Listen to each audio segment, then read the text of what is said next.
Hi, it's Tammy Burns, Integrative Body Coach, and welcome back to day 6 of week 2 of our Take Back Your Life weight loss program and course, where kind of as a part of our 90-day transformation that we're kicking off 2023 with. This is laying a foundation for the other changes that you want to make in your life. A lot of us come into the new year wanting to lose some weight or at least change our body composition just a little bit, and so that's what this course is all about. If you're just stepping into this video, then I encourage you to go back to the beginning and watch the intro all the way through to here and through the rest of the course. And it's really designed to kind of do one little piece at a time. And so I encourage you again not to just do it all in one day, but take your time and do the activities and the challenges and the journaling that's included in the course. And I think you'll find that you'll get a lot better results. What we're looking for is not just a quick fix to be a different person tomorrow, but skills and strategies that are going to take us through the rest of our lives to begin to really have long-term, sustained, lasting change. So that's the goal of the program. This is just a kickstart, these 30 days. So this is, again, day 6 of week 2. We're talking about nutrition this week. So did you know, today is about our gut bacteria. Did you know that you have more bacteria in your gut than you do cells in your body? It's true, and they have a lot to do with your weight and your body composition, not to mention your mood and your drive and your focus and pretty much everything about you. A lot of who we are is determined by this gut bacteria. It's called your gut biome. So you might be familiar with this term, gut biome. This refers to the bacteria living in your large and small intestines, and really lines the entire lining of your digestive tract, but it's mostly located in that region. And this has become quite the focus of research in recent years. So it turns out that good bacteria are called probiotics, and they can be introduced in the form of supplements, but better than that, they can be cultivated by what we eat. And it turns out that this gut biome is like a second brain. And like I said, having a huge impact on your emotional well-being, on your endocrine system, on like really everything about you. So they have a lot to do with how well your body processes and stores food. They have a lot to do as well with how your body processes food and stores fat. So there are various varieties of bacteria that live in your gut, and variety is important. There's a thing called gut dysbiosis, when you have either the wrong types of bacteria in your gut, or you have just not enough variety. Some people just have 1 or 2 strains, and that can cause a lot of food sensitivities, health problems, all kinds of things. So the thing about this gut bacteria is they know what they want, okay? And they send signals through your small intestine, your large intestine, to your brain to actually cause you to crave those foods. So depending on what you have in there, they may or may not process and break down the food you send them in the way that best serves your goals. And that's why it's important to be aware of this and to be sensitive to what is going on in your body when you eat. Fascinating research. A research study was done on rats to determine how much impact the gut biome has on fat storage and body weight. Researchers took fecal contents, and maybe you've heard about this. This was kind of old news now, but when I first heard it, it was new news. This was several years ago, and it was like, wow, I can't believe it. Researchers took poop from skinny rats, and they inserted it into the rectums of fat rats and vice versa. And can you guess what happened? Yes, that's right. The skinny rats got fat, and the fat rats got skinny. So if only it was just that simple, right? Without diving into too much detail here, and there are entire books written on this subject, what you need to understand is that the bacteria is crucial to your overall well-being, and it will mess with you, or it can serve you. And another interesting fact that's been studied and researched is that women who are overweight or obese when giving birth to children are more likely to have children who will tend towards obesity. And this is believed to be not entirely environmental or genetic, but very much related to the bacteria that the child is bathed in a sense, when he is born. He or she is born, which becomes the basis of that child's gut biome. And so if you're born with a gut biome that is supporting an obese body, then that gut biome is going to set you up to become that yourself as an infant even. So that doesn't mean that it can't be changed, it can't be worked with, and there are ways to do that, and that's beyond the scope of this little 15-minute video. But it's important to be aware of that and to know that. Kind of can give you a starting point if you struggle with weight and you're wondering why it's such an issue for you. So managing your gut bacteria is certainly worth a little bit of your attention. Health is based on overall balanced, healthy habits, and cultivating a healthy gut biome is something that will serve you well into your ongoing weight management. I recommend discussing this with a healthcare provider who is well versed in nutrition, especially if you have any kind of gastrointestinal disruptions like chronic constipation, diarrhea, irritable bowel symptoms.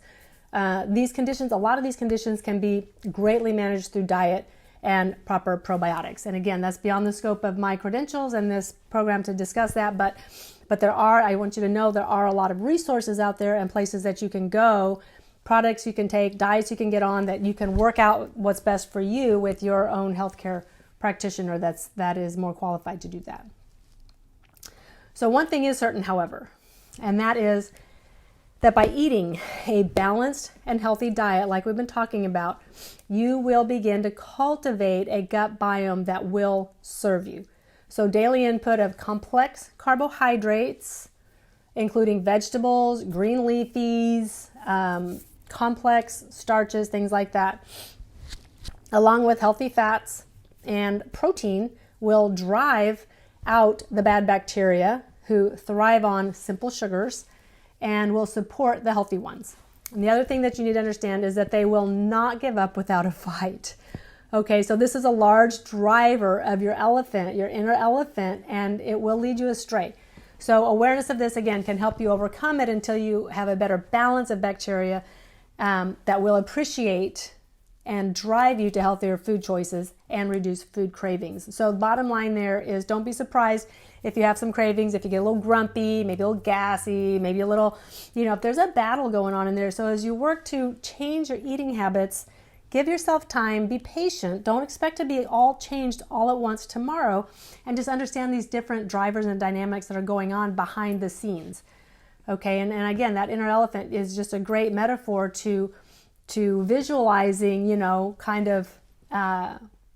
that part of us that we need to befriend, we need to love, we need to understand, and then help to move in a positive way to the place that we really want it to be and where we want ourselves to be. So here's some strategies for cultivating healthy bacteria. First of all, when you begin to change your diet, expect some resistance from your gut biome. Okay, like we just said, don't be afraid. Don't be surprised. This might look like gas, it might look like irregular bowels, bloating, etc. It shouldn't last more than a week or two if you're consistent.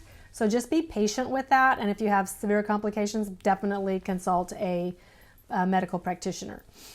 Number 2, alcohol in excess, and some would say in even moderation, really wreaks havoc on these little guys. Okay, alcohol is an antibacterial agent. If you think of it, what do we put all over everything that we want to clean and kill the bacteria? We put alcohol. We clean our phones with alcohol. We clean our wounds with alcohol. Alcohol is antibacterial. It also kills your gut bacteria. It doesn't care if they're good ones or bad ones.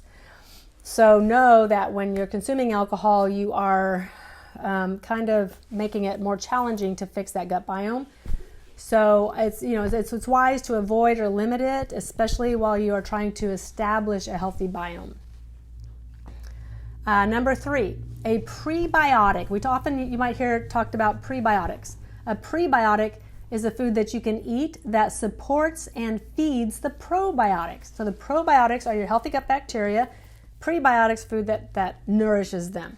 And you can feed your gut bacteria with certain prebiotics that support the bacteria that you want to have in there.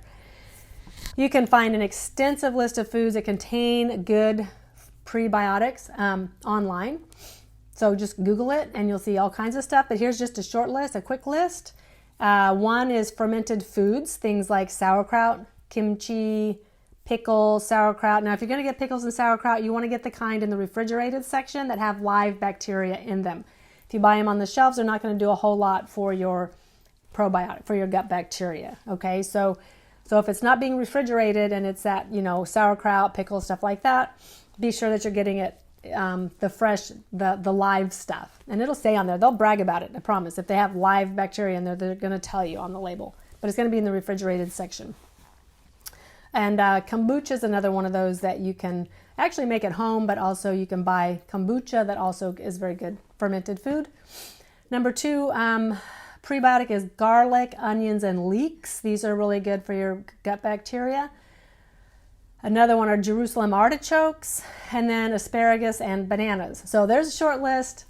Try some of those, eat those, put them in your diet, maybe 3 or 4 times a day if you can, and incorporate some of those types of foods. Okay, number 4 strategy, oils containing medium and short chain fatty acids help kill the bad bacteria and support the good ones. So, and as well as they also support your overall healthy metabolism. So these take some time to adjust to. So again, be careful if you're putting MCT oil in your food. Some people, I like to put it in my coffee sometimes.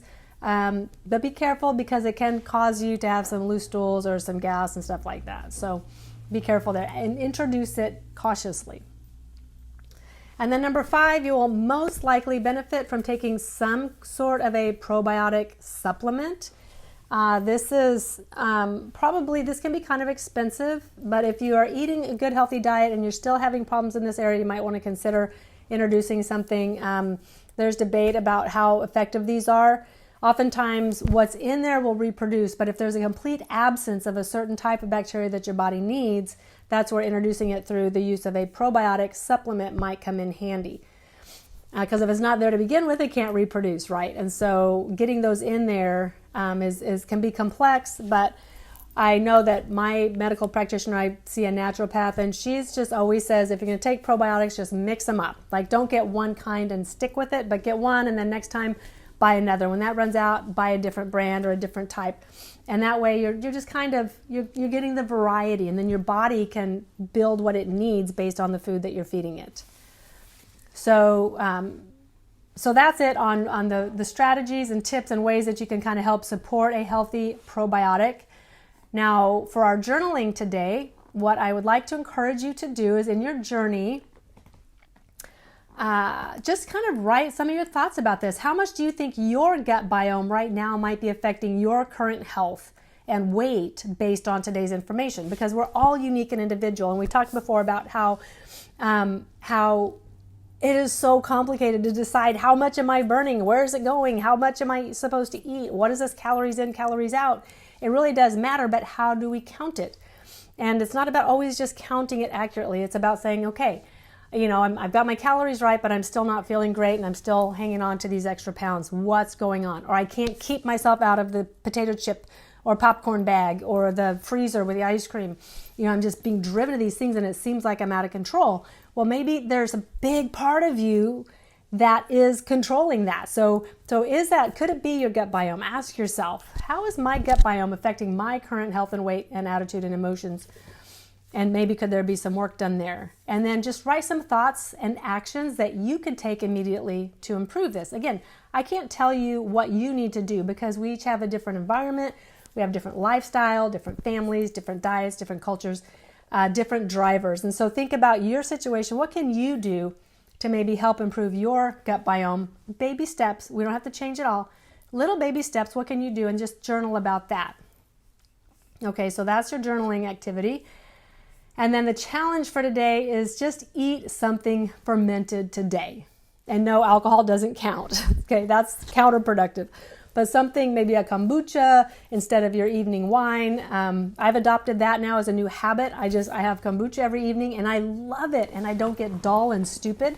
And I feel good and it tastes nice and it's enjoyable and I get my reward.